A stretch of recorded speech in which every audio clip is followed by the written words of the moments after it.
In the kitchen of hell, her tears had run dry. Only silence remained. Every dinner was a painful performance, where she trembled not out of fear, but out of disgust at the fake smile of the man she shared a bed with. She was Monica Harris, a woman who had accepted living like a shadow. But on one fateful night, a business card was secretly slipped beneath her glass of water, not an invitation, but a lifeline. A warm voice planted a seed of hope, and one reckless decision pulled her out of that hell, carrying her toward a stage of glory. This is the story of Monica Harris and the mysterious man at the next table, the one who holds the key to her freedom, or to a new tragedy. Before we begin this story, let me know where you are listening from in the comments below. My name is Monica Harris. I'm 28 years old, and what I'm about to tell you today will forever change the way you see your own family. If I'm honest, the night everything changed didn't begin with a scream or a fight, or even one of Derek's infamous insults. It began with the quietest thought, one so small I almost brushed it aside. As we stepped into that romantic Italian restaurant in Atlanta, with candlelit tables and a violinist playing near the bar, I thought, this doesn't feel like romance. It feels like supervision. It was the kind of place where people came to propose or celebrate anniversaries. Couples leaned in close, whispering and laughing. The air smelled of garlic, basil, and warm bread. But inside my chest, something was tightening. I could feel the familiar pressure, like invisible fingers circling my ribs. Derek's hand rested on the small of my back as we walked to table 7. To anyone else, it might have looked affectionate, but I knew that grip, steady, controlled, just a bit too firm. It was a reminder. Behave. He sat down in his perfect charcoal suit, tie straight, hair combed like he was posing for a magazine cover. He always looked polished in public. I used to think it made us look like a power couple. Now, I realize it only made me look like an accessory he polished until the shine hid the cracks. The waiter came by with a smile. "Good evening. May I start you off with, we'll have the Chianti Classico," Derek cut in. "And please hurry. My wife doesn't like waiting." I wasn't his wife, not legally, not in any way that counted. But he used the word when it benefited him. I felt my throat tighten as I forced a smile at the waiter, trying to soften Derek's rudeness. That was always my job, damage control. As the waiter walked away, Derek leaned forward and whispered, "Try not to embarrass me tonight. I've had a long day." I nodded automatically. I'd trained myself to nod before even processing the words, a survival reflex. I reached for the wine bottle after it arrived, wanting to do something right.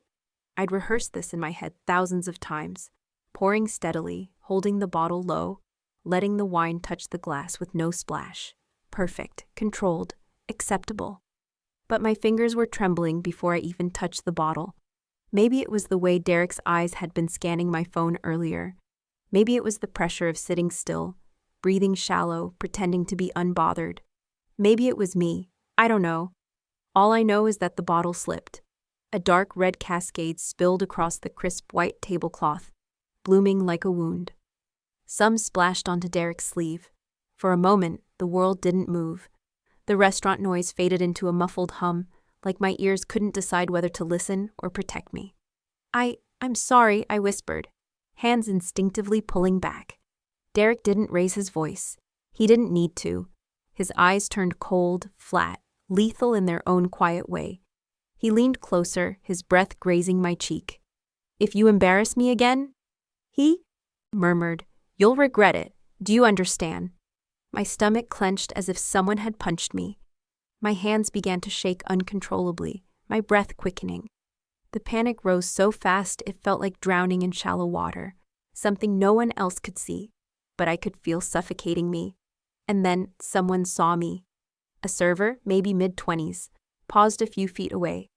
He carried a tray of small plates, but his attention locked on my face. At first, I didn't understand why. Then I felt something warm on my cheek. A tear, just one, silent and traitorous. "Is everything all right here?" the server asked. His voice was gentle, steady, something I hadn't heard directed at me in a long time. Derek straightened immediately, slipping into his public mask. "We're fine," he said sharply. "She's clumsy." But the server, he didn't look at Derek. He looked at me, really looked. I tried to nod, but the muscles in my neck felt frozen. Something inside me cracked under the weight of being seen, truly seen. A few minutes later, he came back with a fresh napkin and set it next to my plate. Underneath was a small white business card. He didn't slide it discreetly. He simply placed it down like it was part of the service. But when he glanced at me, just a brief moment, I felt something I hadn't felt in years: quiet, wordless trust. When Derek excused himself to take a business call outside, I grabbed the napkin and turned the card over, heart pounding. Julian Parker, CEO, Parker Technologies. A phone number, and on the back, handwritten in blue ink, safe place, job, lawyer. I stared at those 3 words so long the letters blurred. Safe place. The phrase itself felt dangerous, because I'd convinced myself those didn't exist anymore. Without thinking, I slipped the card into the zippered pocket of my purse, the pocket I never used, the one Derek never checked. My hands were shaking as I did it, like I was hiding a weapon. Or a lifeline. When Derek returned, his irritation had grown. He complained about his work, snapped at the waiter for being too slow, and made a few jokes at my expense that made nearby couples glance over. I laughed when he expected me to. I apologized when his voice hinted I should. But the card pressed against the fabric of my purse like a heartbeat. Or maybe that was my heartbeat, louder than usual, refusing to be silenced. As we walked out of the restaurant, the cool night air hit my skin like a shock. Derek guided me toward the car, hand firm on my back. The violinist was still playing inside. People were still laughing. Life was still going on, untouched by the storm in my chest. But inside me, something had shifted. In the car, Derek drove fast, one hand on the wheel, the other scrolling through messages. He ranted about incompetence at work, about people wasting his time. I nodded, murmuring, every few seconds. Careful not to spark anything. My purse sat on my lap. My fingers pressed against the hidden card through the leather. When we got home, Derek went straight to the bedroom without saying goodnight. I sat on the couch for a long time, staring at nothing. The apartment felt darker than usual, heavy with unsaid words and unspoken threats. Finally, I opened my purse, pulled out the card, and held it to my chest. A stranger saw me, a stranger cared. A stranger offered help without asking for anything in return. It felt unreal, like a mistake, like something meant for someone stronger, braver, someone who wasn't me. But the thought wouldn't leave. This has to mean something, right? That night, lying awake beside a man who claimed to love me but made me feel smaller every day, I whispered into the darkness, "Please let this mean something." For the first time in years, hope, small, trembling, fragile, answered back. I didn't speak a word on the drive home. I didn't have to. Derek filled every second with his voice, weaving complaints into criticisms, tossing blame like breadcrumbs. The car cut through the wet Atlanta streets, and I just stared out the window, eyes unfocused, forehead pressed lightly against the cool glass. The streetlights passed in blurs of gold. Everything outside looked calm, beautiful even. Everything inside was clenched. He drove too fast, as always, one hand on the wheel, the other gesturing wildly as he ranted about his boss, the idiots in accounting, and the way the waiter at the restaurant looked at him funny. He didn't mention the wine spill, but I knew he hadn't forgotten. Derek never forgot anything that bruised his ego. "What the hell were you thinking?" he snapped suddenly, without even turning to look at me. "You always do this, always. Ruin things, make a scene." I said I was sorry, I murmured, barely above a whisper. He let out a sharp breath through his nose. "Sorry doesn't change the fact that you embarrassed me in front of a dozen people. You're lucky I don't just leave you on the side of the damn road." I flinched. I used to cry when he talked like that. Now I just counted down the seconds, the miles, the minutes, until I could get out of the car. When we reached the apartment, he parked with a violent jerk, throwing the car into park before storming out. I waited a few seconds, then quietly followed, making sure to keep space between us. In the elevator, he didn't speak. His eyes were on his phone, fingers typing furiously. I wondered who was on the other side of that screen, who he was venting to. Someone who thought I was the crazy one. Someone who believed him when he said I was unstable, ungrateful, hysterical. The door slid open. I stepped into the apartment with my heart in my throat. Derek went straight into the bedroom, slamming the door behind him. I stood alone in the living room, surrounded by furniture I hadn't chosen, art I never liked, colors that felt cold. The silence was deafening, but at least it was safe, for now. I sank onto the edge of the couch, hands trembling as I opened my purse. There it was, the card. I turned it over in my palm slowly, like it might burn me. Safe place, job, lawyer. The handwriting was strong, confident, male. The name Julian Parker sat in bold print, with a clean, elegant font. I ran my finger across the raised letters, afraid that if I blinked, it might disappear. What kind of person did something like this? Left help in the form of a business card under a napkin, like some kind of underground rescue mission. I tucked it back into the purse quickly when I heard footsteps. But Derek didn't come back out. He never did when he was in this mood. He liked to leave me alone with the weight of my guilt, to let it soak in. The apartment was cold. I wrapped a blanket around my shoulders and curled up on the couch. The lights were still off, and I didn't bother turning them on. Darkness was more honest. It didn't lie to me, it didn't try to smile. Somewhere between exhaustion and dread, I must have dozed off. I woke a few hours later to the sound of my phone buzzing on the coffee table. It was a text from Carmen. Carmen. Girl, you okay? You went radio silent after dinner. Want me to accidentally key his car? A weak smile cracked across my face for the first time in what felt like days. Carmen had always known. Not everything, but enough. She could see the bruises even when they weren't visible. I replied, I'm okay. Just tired. Talk tomorrow? But I didn't put the phone down. Instead, I opened Google. I typed Julian Parker Technologies. It loaded quickly. His photo appeared at the top of the search results. A corporate headshot. Clean cut, navy suit, sharp jaw, warm smile. But it wasn't the photo that stopped my breath. It was the headline. CEO Julian Parker establishes foundation in honor of late mother, advocate for domestic abuse survivors. I clicked. It was a short piece from 2 years ago. His mother, Rebecca Parker, had escaped an abusive marriage only to die in a hit-and-run a year later. Julian had launched a fund in her name, offering housing, legal aid, therapy, and job placement for women leaving violent situations. And there it was again. Safe place, job, lawyer. He wasn't just being kind. He knew, he understood.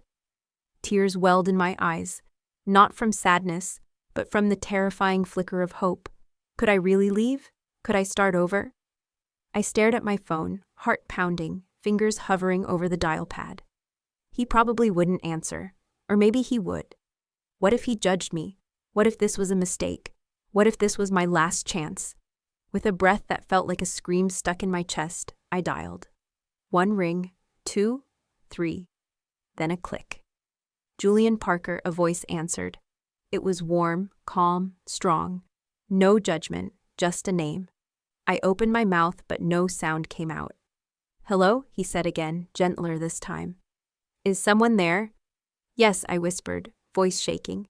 Hi, this is Monica, from the restaurant. A pause. I remember you, he said softly. I found your card. Another pause. Then, are you safe right now? I swallowed. Yes, for now. Okay, that's enough for tonight. His voice was steady, like an anchor. You don't have to say anything else unless you want to. Just know, we can help, whenever you're ready. I don't know if I deserve help, I blurted out before I could stop myself. A breath. Then, you're not broken, Monica. You're scared. There's a difference. Tears spilled down my cheeks, hot and relentless. I nodded even though he couldn't see me. I can't talk long, I whispered. He's in the bedroom. Understood. I could hear the click of a pen. He was writing something down. When you're ready, Julian said, I'll walk you through everything. There's a plan. You won't be alone. Something in my chest cracked. Something old and rusted and exhausted. Thank you, I said. Talk soon, he replied. And Monica, I'm glad you called. I ended the call, hands still trembling. My phone rested on my chest as I stared at the ceiling, barely breathing. Up until tonight, I thought survival meant silence, stillness, obedience. But maybe survival meant saying yes to the person at the next table who offered a lifeline. Even if your voice shakes, even if your hands won't stop trembling, even if you're terrified. Especially then. If you've ever stood on the edge of a cliff, you know the feeling. Your body sways forward, even when your mind screams, don't. That was me the next morning, standing in the dark living room with Julian Parker's card burning a hole in my palm. Derek was still asleep in the bedroom, breathing the slow, heavy breaths of someone who believed the world, and the woman next to him, would always bend to his will. The apartment was silent, the kind of silence that made you feel watched, even when you were alone.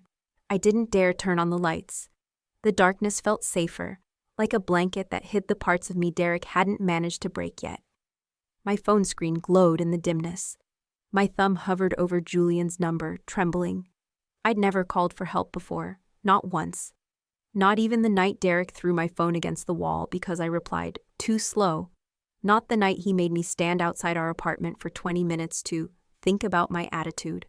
Not even the night I went to the ER with a sprained wrist and told them I'd slipped on the stairs. But now? A business card, a stranger's quiet kindness, a lifeline I didn't know how to hold. Just call Monica. Before fear could talk me out of it, I pressed the screen. 1 ring, 2, 3. This is Julian. His voice was warm, real, like he wasn't just answering a phone, he was answering a door. I almost hung up. Instead, my voice came out thin and shaky. Hi, it's Monica, from last night. A soft exhale on the other end, almost relief. I remember, I hoped you'd call. I pressed a hand against my chest, steadying my breath. I'm sorry if the timing is bad. It's not, his tone softened. Are you safe right now? I think so. Derek is asleep. That's enough for now. No judgment, no invasive questions. Just presence. The words came out before I could stop them. I don't know what to do. I do, he said. And you don't have to decide anything today. But you reached out, that means something. There was a rustle on his end, like he was sitting up straighter. I made a promise to my mom, he continued. When she was trying to leave my father, she didn't have resources. She didn't have anyone who believed her. So I built something for women in that situation. Safe housing, legal support, therapy, employment. Real paid work that reflects their skills. He paused. It's not a favor, Monica. It's a system. I closed my eyes. Why offer it to me? Because you looked afraid, he said softly. And because you tried to hide it. My mom did that too. The lump in my throat swelled. What if I'm not strong enough? I asked. You're talking to me, Julian replied. That's strength, or desperation. Sometimes they're the same thing. I felt myself break. Not in a tragic, earth-shattering way, but in a quiet, private way. A crack finally admitting it exists. He continued, voice low and steady. I'll send you a file, a plan. Read it when you can. No deadlines, no expectations. Before hanging up, he said, don't let fear convince you that you're supposed to live inside it. When the call ended, I sat in the dark, phone against my chest, letting myself breathe, really breathe. For the first time in years, 5 minutes later, an email arrived. Operation Safe Harbor. I opened it hesitantly. Inside was a structured, detailed blueprint of a brand new life, a secure apartment under an anonymous lease, a job tailored to my resume, a trauma-informed lawyer, a therapist named Dr. Ji-yeon Kim, a Thursday night extraction plan, 2 plainclothes officers nearby, what to pack, what not to take, how to disappear safely, emergency numbers, psychological first aid tips, and a handwritten note scanned at the end. You deserve safety. Jay, I burst into tears, quiet, muffled into my sleeve. Relief, fear, disbelief, it all mixed into something unbearable and hopeful at the same time. Later that day, I texted the one person I trusted with the truth. Me. Are you free tonight? Need to talk. Carmen. Girl, I'm in my car already. Name the place. We met at a rooftop bar overlooking downtown Atlanta.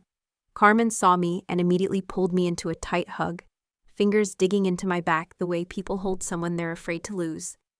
You look exhausted, she whispered. And not the I stayed up binge-watching Netflix kind. I think I'm about to do something crazy. Good crazy or Lifetime movie crazy? Both. We sat and I told her everything, every detail, every fear, every whisper from Julian's calm, steady voice. Carmen listened, hands folded, jaw clenched, eyes soft. When I finished, she took a slow breath. Monica, this is your way out. I don't know if I deserve one. Carmen squeezed my hand so tightly it almost hurt. You deserve peace. You deserve air. You deserve mornings where you're not scared of the sound of footsteps. Her voice cracked. And if this Julian guy is offering a lifeline, take it before the water swallows you. I swallowed hard. Do you know him? Not personally, but I know his foundation. My cousin used it, said it saved her life, literally saved it. Hope fluttered faintly, like a bird testing its wings. When I got home, Derek was on the couch with a half-empty glass of whiskey, TV flickering across his face. You were gone a while, he mumbled. I needed fresh air. He snorted without looking at me. Yeah, you need a lot of things lately. I didn't reply. Silence was safer. In the bedroom, I locked the door and reread Julian's file. Not once, not twice, but 4 times. Memorizing every instruction, every emergency step, every exit route. Thursday, 9:45 p.m. Carmen's car. Pack light. Leave. Phone behind. Security 2 blocks away. Apartment code already set. It was all happening. I opened the closet and scanned the things I couldn't take. Fancy dresses Derek picked. Heels that hurt to walk in. Jewelry that never felt like mine. Photos that captured lies more than moments. Then I saw the small wooden box on the top shelf. Inside was my grandmother's sweater, soft, faded, smelling faintly of lavender. The one thing in my life untouched by Derek. I held it to my chest and whispered, I'm trying, Grandma. I'm really trying. Memories flooded in, the safest arms I'd ever known. A voice that once told me, bravery isn't loud, honey. Sometimes it's just choosing yourself. I sat on the floor, hugging the sweater, letting the truth settle in. I was choosing myself. For the first time in years, maybe ever. I packed a small bag and slid it under the bed. A couple of changes of clothes, my grandmother's sweater, a toothbrush, a little notebook of poems I used to write, and hope, fragile but alive. I didn't sleep that night, not because of fear, but because for the first time, I could feel the shape of freedom forming in the dark. And once you feel it, you can't unfeel it. The day I decided to leave Derek was a Thursday.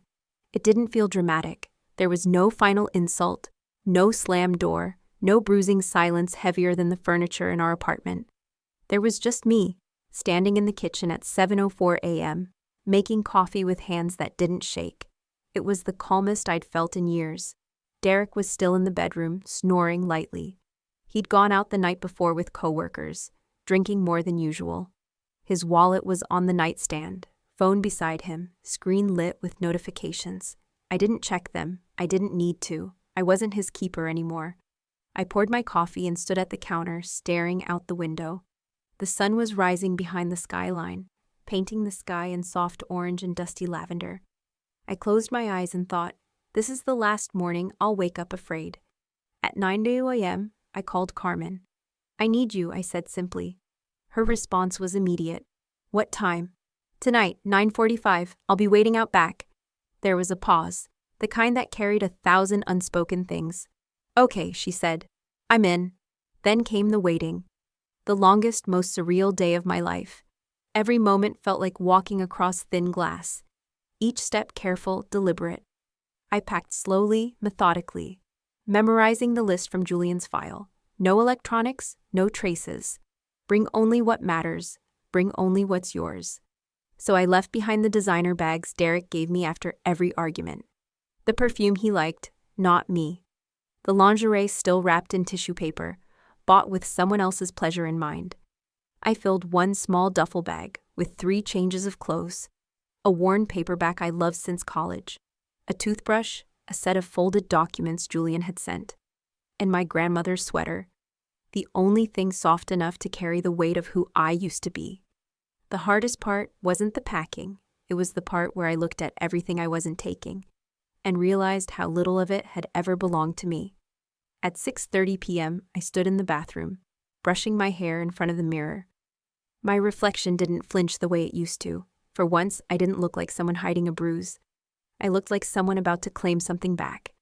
Derek came home at 7:10 p.m. He tossed his keys onto the counter, muttered something about his meeting being a waste of time, and poured himself a drink. I smiled. Not too wide, just enough. I played my part for 2 more hours. At 9:15, I slipped into the bedroom and changed into black jeans and a sweatshirt. The soft kind, the quiet kind. The kind you wear when you don't want to be seen. I left a note on the kitchen counter, just one line. There's nothing left for you to control. I dropped the apartment key beside it. At 9:35 p.m., I slid on my sneakers, slung the duffel over my shoulder, and stood by the door. This was the moment, the edge, the breath before the jump. I didn't cry. I didn't panic. I just opened the door and stepped out. The hallway felt colder than usual. Empty, like the building itself knew I was escaping. My footsteps were soundless on the carpet. I took the service elevator, just like the file instructed, and exited through the underground parking garage. The scent of oil and damp concrete hit me like a reminder. This isn't glamorous. It's survival. At 9:44, Carmen's car pulled into the alley. She kept the engine running, her hands gripping the wheel like she was holding on for both of us. I opened the door and got in. No words, just a look. Fierce, steady, full of love.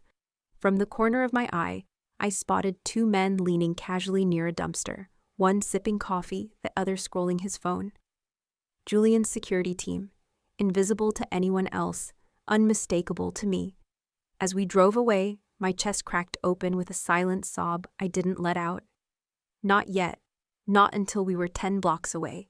Not until Carmen reached over and squeezed my hand and whispered, "You're safe now." Then I cried. Not from fear, from release. We pulled into a quiet residential street lined with trees.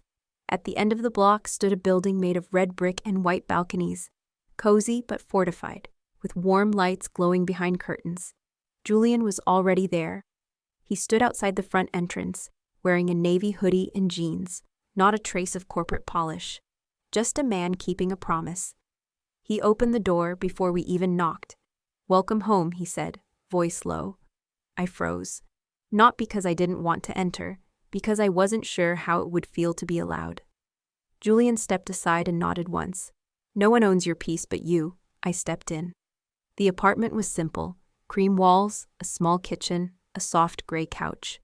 On the table sat a welcome basket with tea, granola bars, a handwritten note, and a single sunflower in a jar. And beneath the flower, a printed quote taped to the table. "This space belongs to your freedom, and it begins now." I turned toward him. "Thank you," I whispered. He smiled, not with pity, but with respect. "You saved yourself. I just opened a door." Carmen hugged me goodbye in the hallway. Her voice trembled as she whispered, "I'm so proud of you. Call me the second you want pizza." I laughed through tears. Deal. Then she left, and I was alone, not lonely, alone, in a space that didn't expect anything from me, a space that didn't measure my worth by silence or obedience, a space where I could breathe. I ran my hands along the counter, the walls, the furniture, as if grounding myself in proof that this wasn't a dream. This was real. Mine. I sat on the couch and wrapped myself in my grandmother's sweater. I didn't check my phone. I didn't think about Derek. I didn't worry about what came next. I just was. And for the first time since I could remember, I felt the thinnest thread of something I thought I'd lost. Not just safety, not just quiet, but identity. I lay down on the bed, my bed, and whispered into the dark, "Who am I if I'm not the woman he controlled?" The silence didn't answer, but it didn't need to, because now, I finally had the space to find out. The first sound I heard in my new life was silence, not the kind of silence I was used to, the one packed with tension and held breaths, where I flinched at every footstep or closing door. No, this silence was gentle, warm, like a soft blanket wrapped around my shoulders before I even got out of bed. I opened my eyes slowly, the early morning light filtering through the sheer curtains of my safe apartment.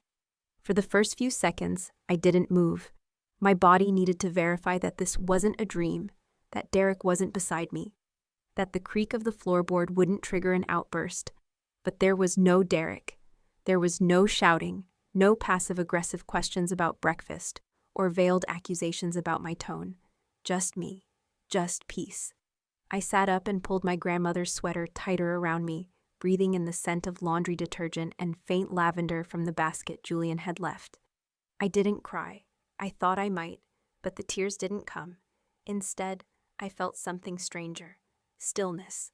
A true full-body kind of stillness that settled in my chest like the first deep breath after years of only breathing shallow.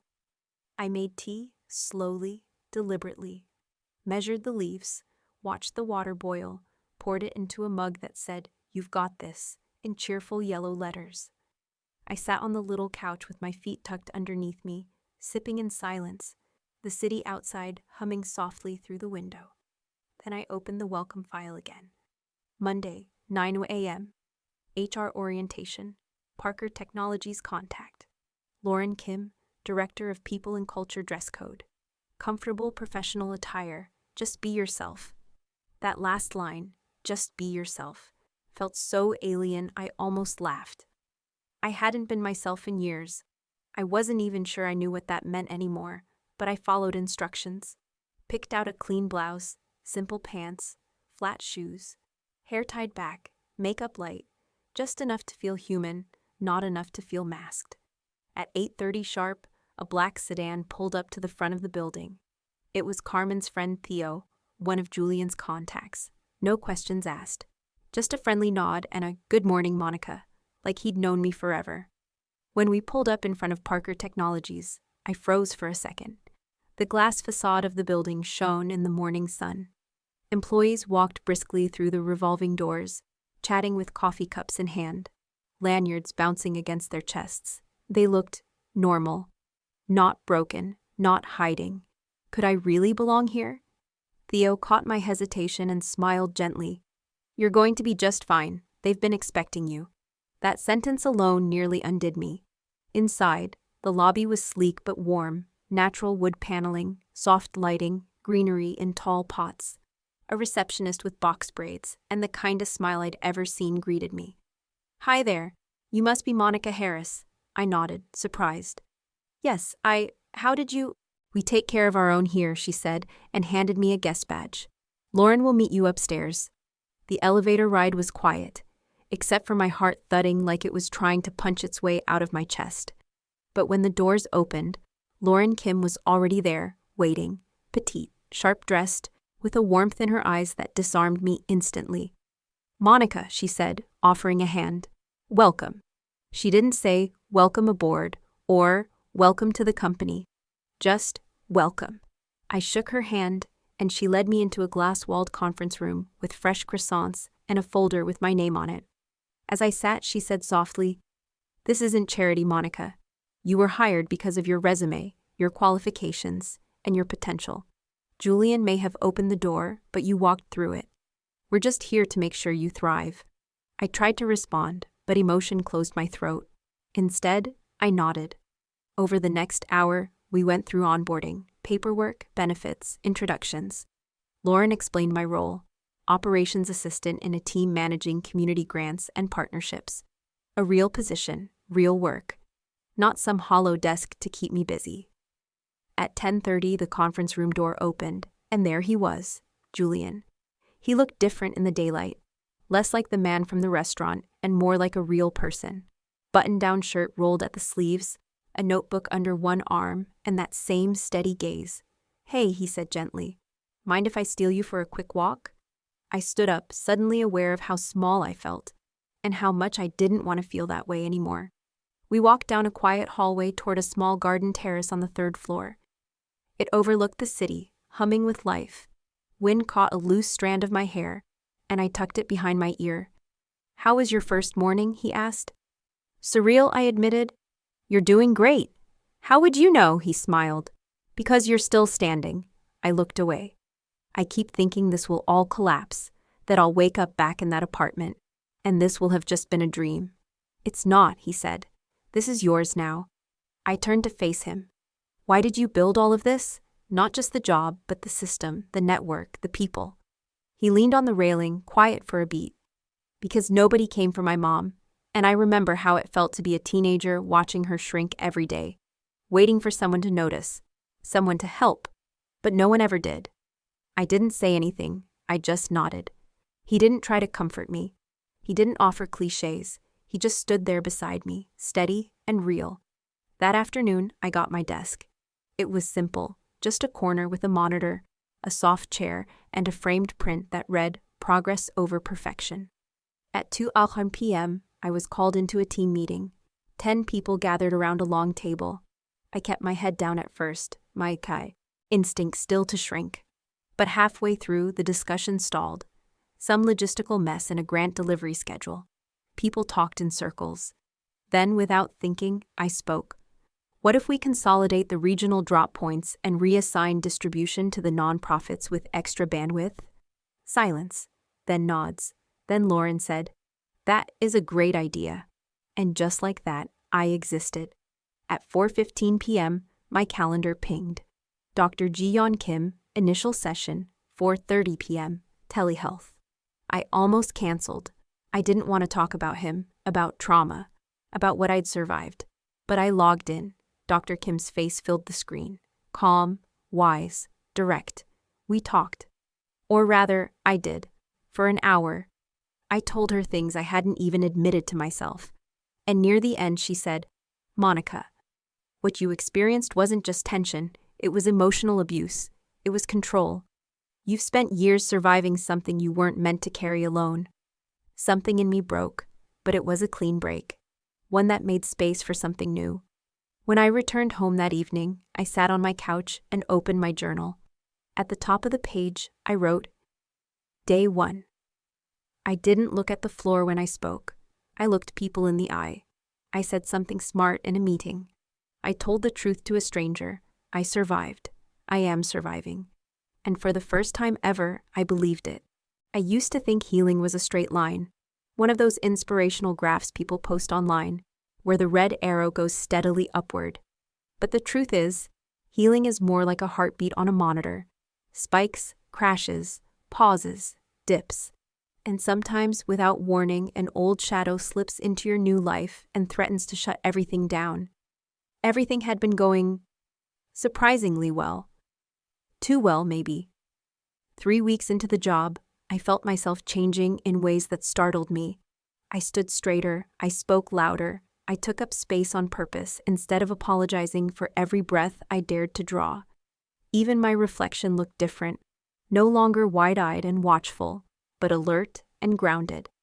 That morning, I walked into Parker Technologies, feeling almost, God, I could hardly think the word, confident. Lauren waved at me from her office, iced coffee in hand. "Morning, superstar," she teased. I laughed. A real laugh, not the thin, brittle things I used to offer Derek.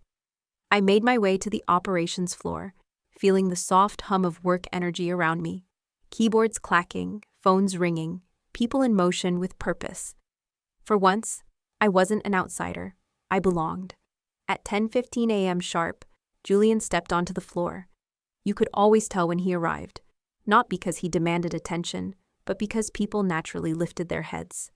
His presence wasn't loud. It was steady, grounded, reassuring.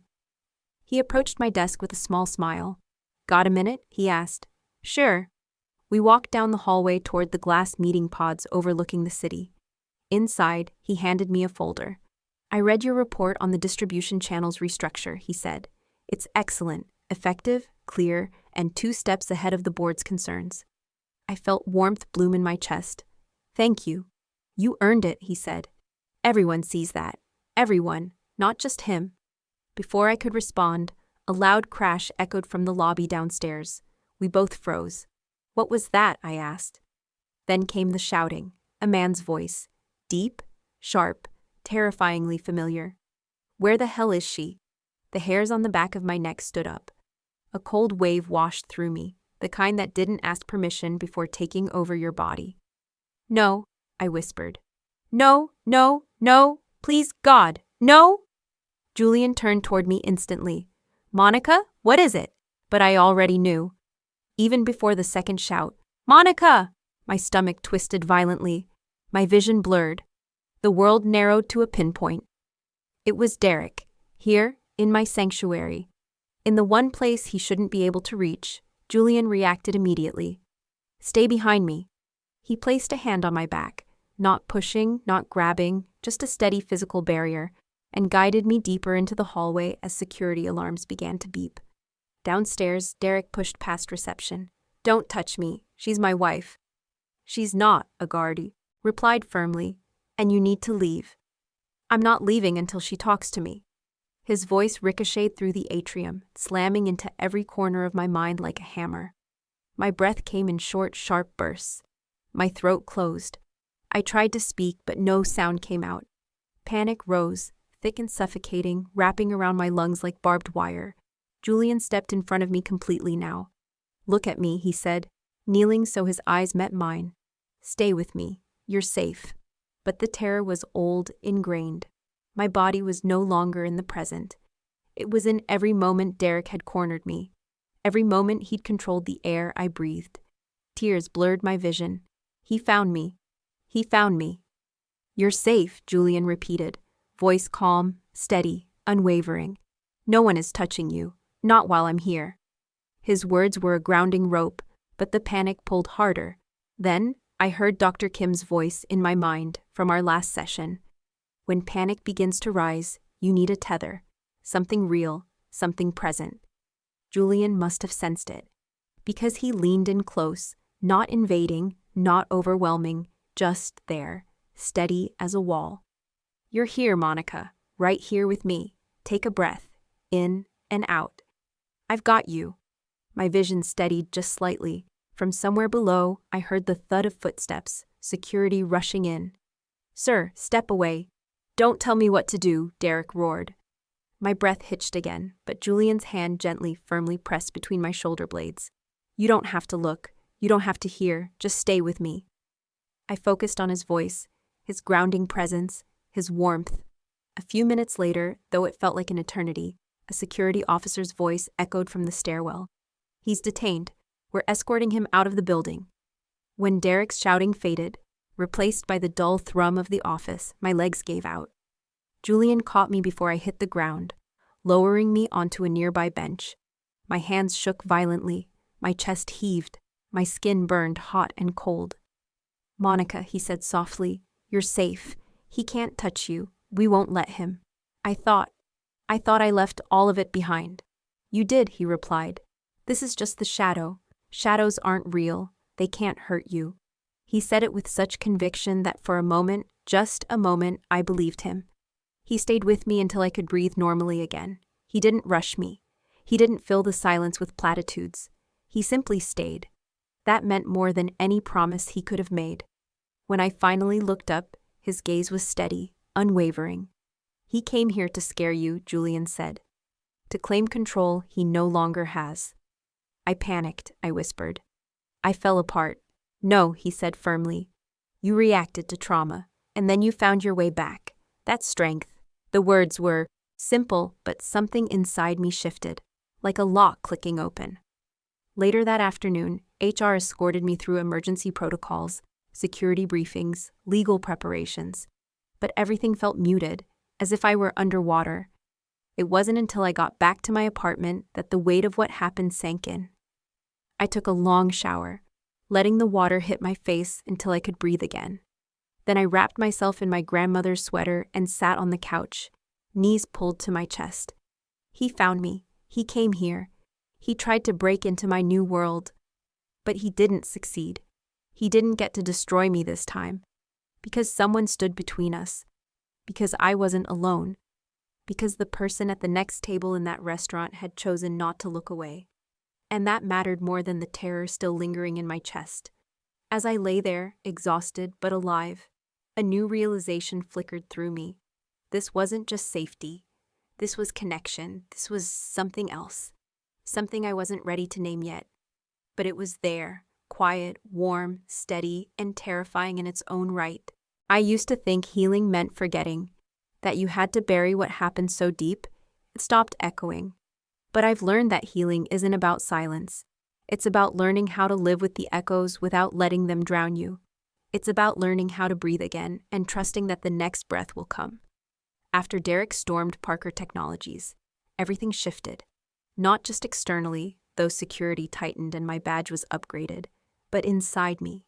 For the first time, I saw my panic not as a weakness, but as proof I'd survived something worth screaming about.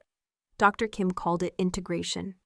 Your body remembers trauma, but you're slowly teaching it that the war is over. I started seeing her twice a week.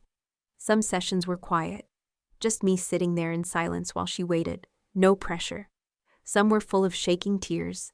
And sometimes, surprisingly, there was laughter at myself, at the absurdity of surviving, at the strange freedom of finally speaking out loud the things I'd carried in secret for so long. I told her about my childhood, about how I was always the peacekeeper, the fixer, the one who smoothed over arguments with jokes or silence. How that pattern followed me straight into Derek's arms. She nodded knowingly.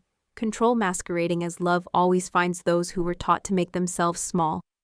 She never told me what to do. She just helped me unlearn the belief that being loved meant being tolerated. But therapy wasn't the only thing changing me. Work was, too. By month 2, I was leading meetings. Lauren had me draft our first internal communication strategy. I created a new onboarding protocol that Julian personally praised in the next all hands. You've got a systems brain, he told me in front of the team, and a survivor's insight. That's rare, and it's gold.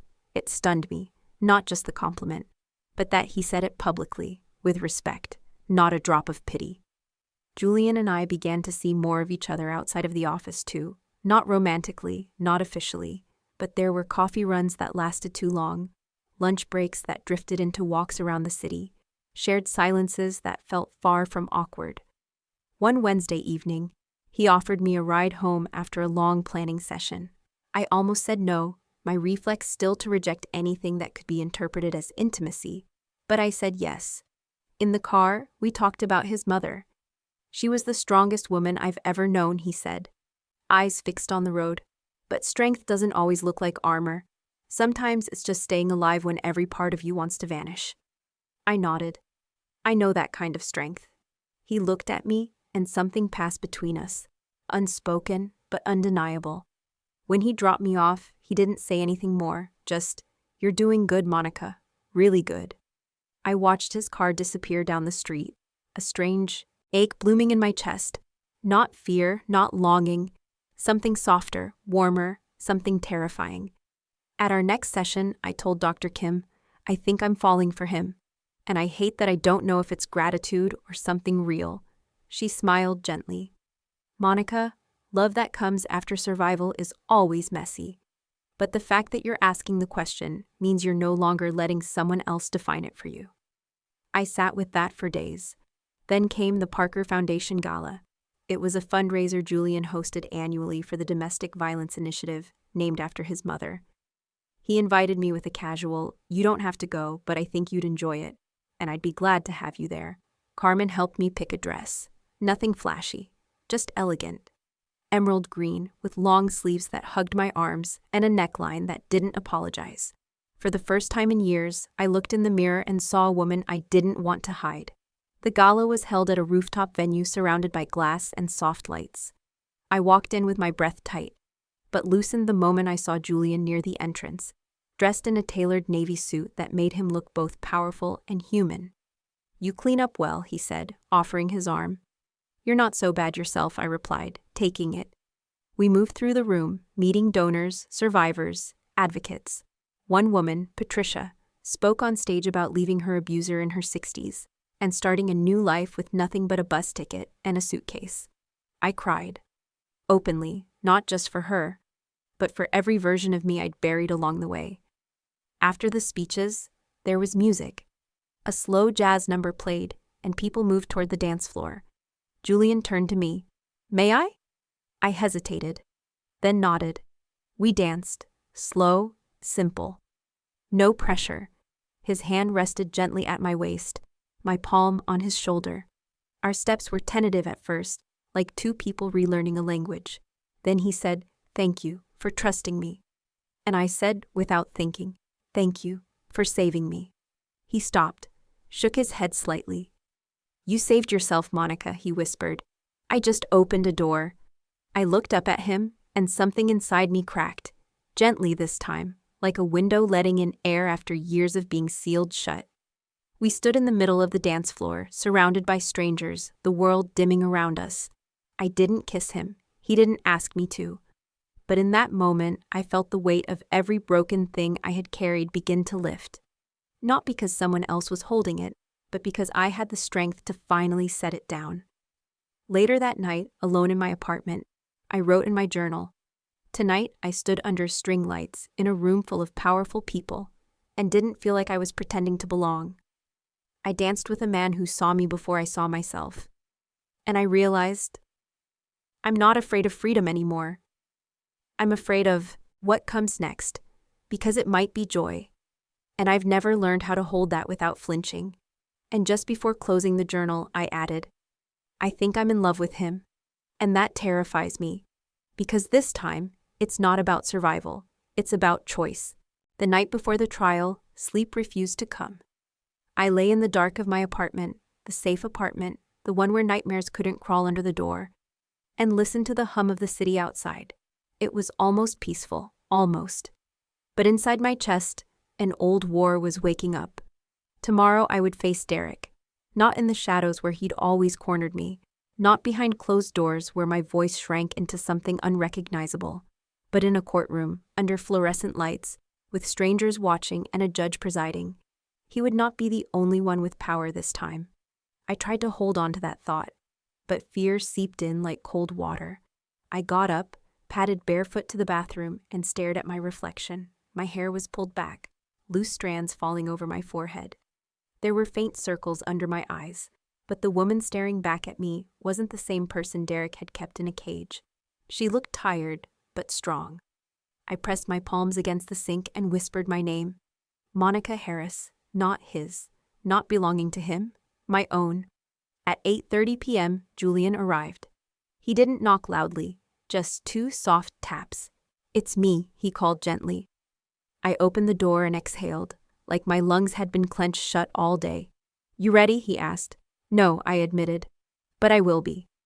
He stepped inside, carrying 2 mugs of chamomile tea and a folder.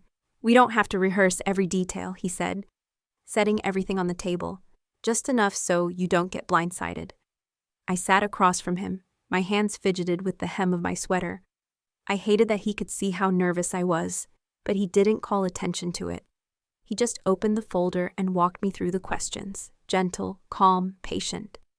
"What if I freeze?" I asked at one point, my voice small. "Then you take a breath," he said, "and you keep going. Freezing isn't failing. Freezing is your brain trying to protect you, and afterward, you unfreeze. I'll be there." He said it so simply, like it was obvious. But nothing about safety had ever been obvious for me. By the time he left, I felt steadier, not fearless, but grounded in a way I never had been, when Derek controlled every breath I took. The morning of the trial, I wore a navy blazer Carmen helped me pick out. The kind of blazer that didn't ask for permission. I tied my hair back tightly, the way I used to before big presentations in college, before Derek destroyed the version of me who dreamed. Outside the courthouse, protesters from an unrelated case chanted loudly, their signs waving like flags in the wind. The noise rattled me. Then I saw Julian standing by the steps, hands in his pockets, waiting. His presence calmed me like a hand on the shoulder. "You're not alone," he said. I nodded, swallowing hard. "Let's get this over with." Inside, the courtroom felt colder than I expected. The air smelled faintly of paper and old wood. Derek was already there with his lawyer, sitting stiffly at the defense table. He wore a gray suit, hair slicked back. He looked polished, respectable, like the version of himself he loved to show the world. But his eyes, those eyes, hadn't changed. When they landed on me, a chill skated down my spine. There was no remorse, no surprise, just that familiar, quiet contempt. He smirked. For years, that smirk meant, "I own you." But today, it sparked something else entirely. Anger, not rage, not panic. Anger that felt righteous, clean, earned. I lifted my chin and walked past him without flinching. when testimony began. The prosecution went first, laying out the timeline, the financial control, the emotional manipulation, the surveillance, the threatening texts, the forced isolation, the break-in at Parker Technologies. Hearing it out loud felt surreal, like someone was reading a case study instead of recounting the years that had hollowed me out. Then the clerk called. "Monica Harris, please take the stand." My legs felt like they belonged to someone else, but they carried me forward. I raised my hand, swore to tell the truth, and sat down. The prosecutor began gently. "Ms. Harris, can you describe the early stages of your relationship with the defendant?" I described the charm, the courtship, the slow eroding of boundaries, masquerading as love. The first time he insulted me in public. The first time he demanded access to my phone. Then the questions deepened. "When did you realize you were afraid of him?" I looked at Derek, then at Julian, then at the judge, and I told the truth. Fear wasn't an event. It was a seep. It crept in through every small moment I ignored. The first time he raised his voice. The first time he grabbed my wrist too tightly. The first time he told me my friends didn't really like me. The first time he said no one else would ever want me. I swallowed, hard. And then one day, I spilled wine at a restaurant, something so small, and he leaned in and whispered a threat so calm, so quiet, I believed it. In that moment, I realized I could disappear from my own life and no one would notice. A few people in the gallery wiped their eyes. I continued. I didn't leave because I met someone better. I left because I was tired of being afraid in my own home. I left because staying meant losing myself completely. The prosecutor nodded. "Thank you, Ms. Harris." Then she did something unexpected. No further questions. Derek's lawyer stood but didn't move. "No cross-examination, Your Honor." "None?" the judge asked. He shook his head. "None, because they knew. There was nothing to challenge, nothing to twist. My truth was too clear, too raw, too real." The verdict court recessed for lunch. I sat outside in the hallway, staring at the floor, hands trembling. Julian sat beside me, not touching me, but close enough that I could feel his steadiness. "You did it," he whispered. "I don't feel brave." You don't have to feel brave to be brave. When court reconvened, it took less than 15 minutes. Guilty on all counts. Derek didn't look at me as officers cuffed him. His smirk was gone. His eyes were empty. And for the first time in years, I pitied him. Not because he hurt me, but because he would never understand what it meant to truly be free. After the trial, the courthouse steps were swarmed with reporters. Microphones thrust forward, names shouted, cameras flashing. I kept my head down. Julian stepped in front of me, shielding me with his body. "No comments today. Please respect her privacy." We walked 2 blocks to a quiet cafe. The world outside buzzed, but inside it was warm, calm, soft. He ordered tea, always chamomile, and slid into the booth across from me. For a long moment, we just stared at each other. Then I said the words that had been growing inside me like a fragile plant finally breaking through soil. "I told the truth today. I know." And I realized I wasn't afraid of him anymore. I know that too. I inhaled deeply. "Julian, I love you." It wasn't a confession. It was a release. A truth settling into its rightful place. He didn't blink, didn't look startled. He just softened. "Monica, you didn't need saving. You just needed permission to be safe." He reached across the table and gently covered my hand with his. "And that's what I love about you." When he leaned in, slow, deliberate, respectful, I met him halfway. Our first kiss didn't burn. It healed. It was everything safety should feel like. And in that moment, I knew this wasn't the end of a story. It was the beginning of a life I finally chose. 6 months after the verdict, I stood in front of a full-length mirror in an office that had my name etched on the glass. Monica Harris, Director of Community Initiatives, Parker Technologies.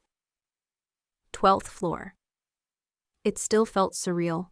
Not the title, but what it meant. Power, yes, but more than that, trust. After years of being treated like I was too fragile, too emotional, too broken to be taken seriously, here I was, leading teams, pitching initiatives, signing off budgets, People didn't just listen when I spoke, they waited for me to. I often arrived early. Before the rush of meetings and the buzz of hallway conversations, I liked the silence. It reminded me of the quiet I used to fear, the kind that filled the air right before Derek would speak too calmly, too coldly. But this quiet was different. This was mine.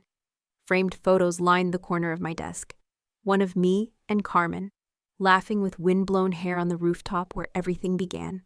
One of my mother, Beverly, holding a bouquet I'd sent her on Mother's Day, with a note that said, "You taught me how to endure. Now I'm learning how to lead." And another of Julian, taken candidly, reading on the couch with his glasses pushed halfway down his nose. He never liked that photo. I adored it. That morning, a calendar notification blinked across my screen. Lunch at 1, dress nicely. Julian. I rolled my eyes affectionately and smiled. Things between us had evolved. Organically, without pressure or force. No grand declarations, just consistent presence. A love rooted not in rescue, but in respect. We lived together now, in his sun-filled townhome filled with books, plants, and 2 cats we hadn't meant to adopt, but did. He never once made me feel small. If anything, he gently nudged me toward my own expansion. He never asked me to be better. He simply believed I already was. That morning, I led a team meeting with new interns. One of them, a young woman named Kira, reminded me of a younger version of myself. Her hands trembled as she presented a report, eyes darting nervously across the table. I didn't interrupt. I didn't finish her sentences. I waited. When she was done, I leaned forward, looked her in the eye, and said, "Take a breath. You're not being judged. You're being heard." Her shoulders softened. Afterward, she slipped me a note before leaving the room. "Thank you. No one's ever said that to me before." My heart cracked open, just a little more. At lunch, Julian took me back to the Riverfront Cafe, the same place where he once handed me a business card and unknowingly rewrote the rest of my life. We sat outside. I wore a soft coral dress. He wore that navy button-down I loved, the one that made his eyes look impossibly kind. Halfway through the meal, he reached into his bag and slid a sleek folder across the table. Before dessert, he said, that familiar glint in his eye, "I want you to see this." Inside were architectural blueprints, partnership letters, early-stage grants, the Monica Harris Resource Center for Women in Transition. I blinked, stunned. "Julian, what is this?" His voice was soft. "It's the next chapter. You've been writing it this whole time. You just didn't know. Every policy suggestion, every mentorship lunch, every survivor you've coached, it all led to this." A lump formed in my throat. "But I didn't ask for—" "You didn't have to," he said. "You earned it." And beneath the plans, a proposal letter. Co-founder, Monica Harris. I didn't speak for a long moment, just pressed my hand to the paper like it might steady the storm rising inside me. "You gave me a door," I whispered. "You walked through it." The night of the gala, I stood backstage in a midnight blue dress, my heels clicking nervously against the hardwood floor. My mother stood beside me, adjusting the sleeve of her blazer. "You look like someone who finally believes she belongs," she said. Voice quiet but proud. I laughed. "That obvious." She touched my arm. "I spent years praying you'd come back to yourself. I just didn't know you'd return stronger than ever." When they called my name, nominee for Rising Star in Social Impact, Monica Harris. The audience rose to their feet before I even reached the podium. But I only searched for 4 faces in the crowd. Carmen, holding her phone up with tears in her eyes. My mother, chin trembling. Dr. Kim, standing, hand over heart. And Julian, smiling not like a man proud of his girlfriend, but like someone proud of her, the real her. At the microphone, I paused, heart pounding. "There was a time," I began, "when I thought surviving was the finish line. When I believed that waking up and breathing was all I could ask for. I scanned the room. But what I've learned is that survival is just the beginning. It's the foundation we build from. And once we have it, we get to decide what we'll grow into." I gestured toward the crowd. I was a woman who once believed no one would ever choose me. Now I stand here, surrounded by people I chose, and who chose me back. To Carmen, for seeing the version of me I hadn't yet met. To Dr. Kim, for helping me understand that healing isn't linear, but it's always possible. To my mother, for loving me through the silence. And to Julian, for never rescuing me, only walking beside me until I rescued myself. Applause roared, but it was the silence in my chest I noticed most. The silence that used to hold fear, now holding peace. After the event, as the ballroom cleared, a woman approached me, young, early 20s, with tired eyes and a tightly clenched purse. Her voice shook. I think I need help. I smiled gently, recognizing the tremble, the shame, the hope. I'm glad you found me, she hesitated. I'm scared. So was I said. You don't have to do this alone. I handed her a card. My card. Monica Harris, Director. The Monica Harris Resource Center direct line. No gatekeepers. Just call when you're ready, I added. We'll be here. Later that night, Julian and I stood on the balcony of our home, city lights glowing beneath us. He handed me a glass of wine, then something small. A velvet box. I opened it slowly, not a ring. A key. To the center, he said. Opening day is next month. I want you to unlock the doors. Tucked beneath the key was a crisp letterhead. Harris and Parker Foundation Joint Mission, Dual Leadership. I looked up at him, speechless. You're not a story of survival anymore, he said. You're the one helping others write their own. And in that quiet moment, wrapped in moonlight and purpose, I knew. This wasn't a happy ending. This was a powerful beginning. A year ago, I was surviving. Now I was leading. And tonight, I was being celebrated. The evening sky draped itself over the river like silk, warm and soft, pierced by fairy lights that twinkled above every table on the patio of Riverside Cafe. The same cafe where I once spilled wine in silence, where a stranger handed me a card I was too afraid to call for days.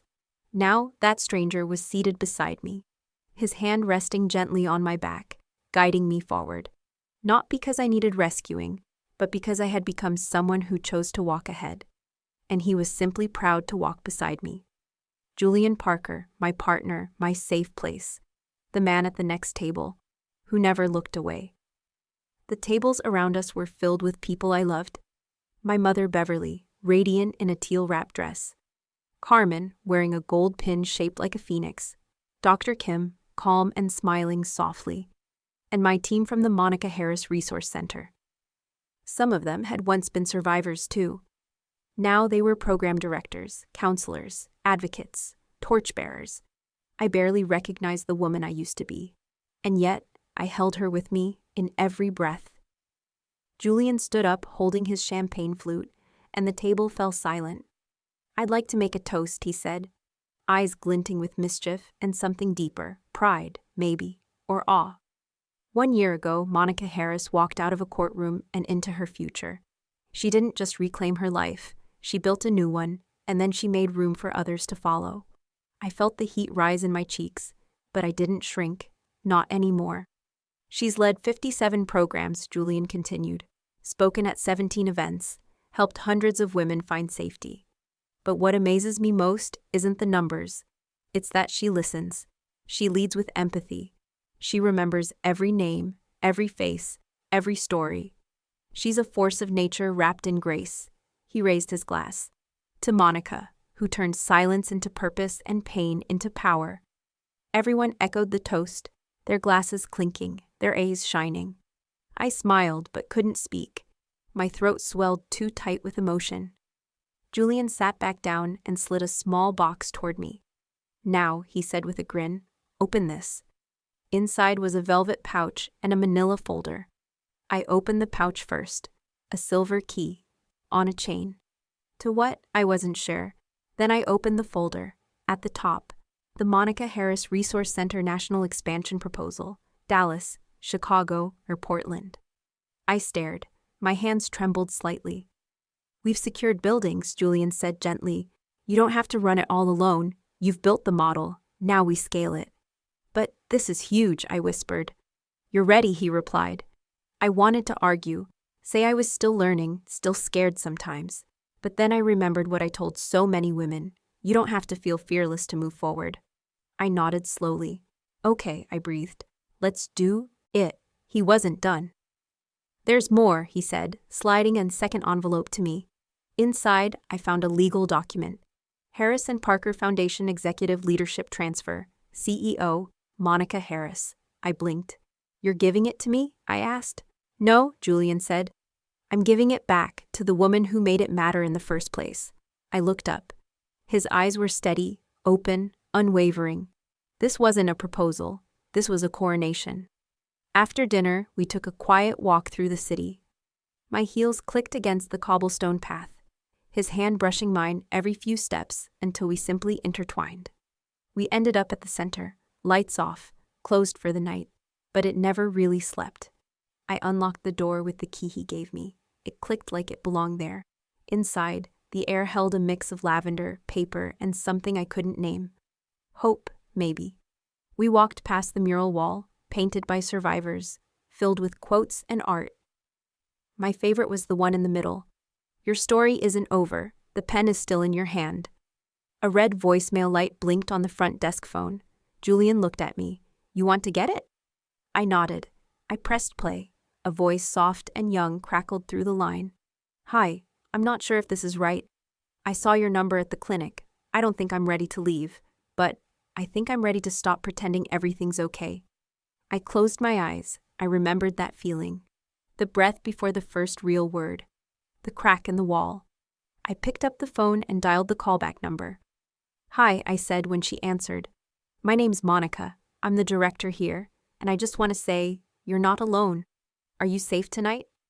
There was silence on the other end, then a sob, and then a yes. After we hung up, I turned to Julian. That was me, I said quietly. A year ago. He didn't say anything. He just opened his arms, and I stepped into them, not because I was afraid, but because I finally understood. This wasn't the end of the story. This was the part where I passed the torch. Later that night, back on our balcony, he handed me one last gift. A journal with my initials stamped in gold. On the first page he had written, You've spent the last year writing a story for others. Now write one for yourself. I smiled. I already did, I whispered. You were just at the next table. Monica did not reclaim her life through anger. She reclaimed it through persistence, by choosing every single day to step out of fear. She did not strike back at Derek with venomous words or public accusations. She resisted by no longer letting him decide who she was, by refusing to keep living in a house called a home but cold as a prison. That is the most beautiful form of revenge, to live a life in which the person who once destroyed you has no place anymore. Not as the center, not as a shadow, not even as a memory. She did not seek a hero. Julian did not save her. He only offered a doorway. Monica was the one who opened it herself. And then, once she stood firm, she built another doorway, wider. Made for those who would come after her. From someone controlled, she became someone who wrote policies. From a survivor, she became a pathfinder. From a victim, she became the name at the center, Monica Harris, Resource Director, CEO, the voice on the other end of the line. Because for people who were once made to believe they are invisible, the act of daring to stand up, daring to walk, daring to live and to love, that is the greatest form of resistance. If you have ever seen a part of yourself in this story, if you know someone living quietly in fear, the way Monica once did, leave a comment or even just a single dot. No need to tell everything, no need to explain. Just so someone passing by will know they are not alone. Because who knows, you might be the person at the next table someone is waiting for.